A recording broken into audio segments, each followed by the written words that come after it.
Honorable members of the National Assembly, distinguished guests and speakers, ladies and gentlemen, it is a great honor to speak to you today at this very important forum. I want to warmly thank the National Assembly, KCOC, and other co-hosts for this opportunity today. I'm Anja Nitzsche, and I head the partnership branch in the United Nations Office for Coordination and Humanitarian Affairs, in short, Ocha. Ocha was established by member states in 1991 as part of the United Nations Secretariat to improve the coordination of humanitarian response globally. We work to bring together all humanitarian actors to enable a coherent response to humanitarian assistance, prioritizing those most vulnerable and addressing duplication and gaps. Since Ocha's establishment, humanitarian needs have reached alarming levels, and the humanitarian landscape is even more complex.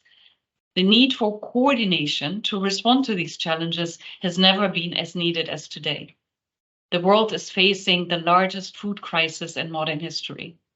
Human rights, especially women's rights, are under vicious attack in many places. In Ukraine, a brutal war has entered its second year. Just 2 months ago, the earthquakes in Turkey and Syria claimed tens of thousands of lives. Allow me to share some figures of this grim reality. More than 350 million people in 69 countries around the world currently need humanitarian assistance. Since 2015, the number of people in need has more than tripled. That is 7 times that of the population of your country, the Republic of Korea. The trend is clear, and there are 3 main reasons for this. First, conflict. Old wars are not ending, such as in Syria and Yemen, as new ones start, such as in Ukraine.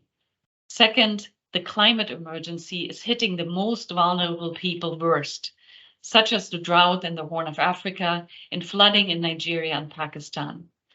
Third, economic collapse. Coupled with COVID-19 and the war in Ukraine, has increased poverty. And while these mega crises mount, the resources needed to respond to them are not keeping up, despite the generosity of the Republic of Korea and other donors. This year, the humanitarian response globally requires almost $54 billion to meet the basic needs of the worst affected, and among them, about 230 million people. But experience shows that we can expect to raise barely half of that amount, 47% in 2022. And still, humanitarians use the funding to reach 160 million people, or over 80% of our target. Looking ahead, the global humanitarian response will need to deliver better, and Ocha will focus on several areas. First, accountability to affected people. We need to listen more closely to what people in crisis tell us so that their priorities can better inform the response. Second, humanitarian negotiations and diplomacy. Last year, for example, negotiations with the governments of Russia and Ukraine, aided by Turkey and the UN, enabled the passage of grain through the Black Sea, bringing relief to millions of people. Third, we will continue our fight against gender-based violence in humanitarian emergencies and ensure that full participation of women wherever decisions are made. Fourth, humanitarian development and peace nexus collaboration.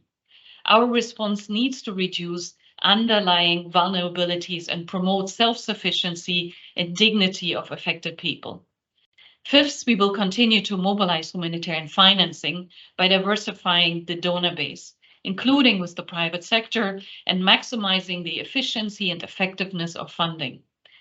Notably, the humanitarian pooled funds Ocha manages, the Central Emergency Response Fund and the country-based pooled funds are one of the fastest and most effective ways to enable life-saving humanitarian action. I want to thank the Republic of Korea's long-standing and strong support and partnership with Ocha's pooled funds. Lastly, I want to emphasize the importance of diverse partnerships to address today's challenges. We can only succeed in our efforts when we stand shoulder to shoulder with local communities and organizations, private businesses and governments. We particularly want to empower local and national actors in humanitarian response. As we enhance our partnerships, including with Korean humanitarian partners, humanitarians will also need to collaborate with those working for climate action, with those investing in development, in peace, public health, and in human rights. Civil society actors are indispensable partners to us in the wider international system. We work closely with the local and international NGO community at the field, regional and global levels on operations, policy research, information exchange, and advocacy. As seen during COVID-19, or more recently with the earthquakes in Syria and Turkey, local solutions and civil society networks are needed so that life-saving efforts are maintained and scaled up to address ever-growing needs. They are usually present long before an emergency begins and remain after the crisis fades from the news. With their local knowledge and proximity to people in need, NGOs such as yours are at the heart of these efforts. We welcome your expertise and networks to ensure a more effective, timely, and predictable response. Testament to this, last year's Ocha's country-based pooled funds dispersed nearly $850 million, or over 70% of the total funding directly to local and international NGOs. The Republic of Korea has long been a highly valued partner in the multilateral aid system and is a strong proponent of coordinated and principled humanitarian action. Korea's growing contribution to global development and humanitarian action over the years are a true testament to the solidarity of the people of Korea with vulnerable communities across the world. Korea has shared valuable lessons with the international community on paving the road to stability and economic prosperity. And you play an important and strategic role on the international stage to bridge the interests and priorities of developing and developed countries. On behalf of the global humanitarian response, I want to thank members of the National Assembly and government representatives for this exemplary leadership and for your partnership with Ocha.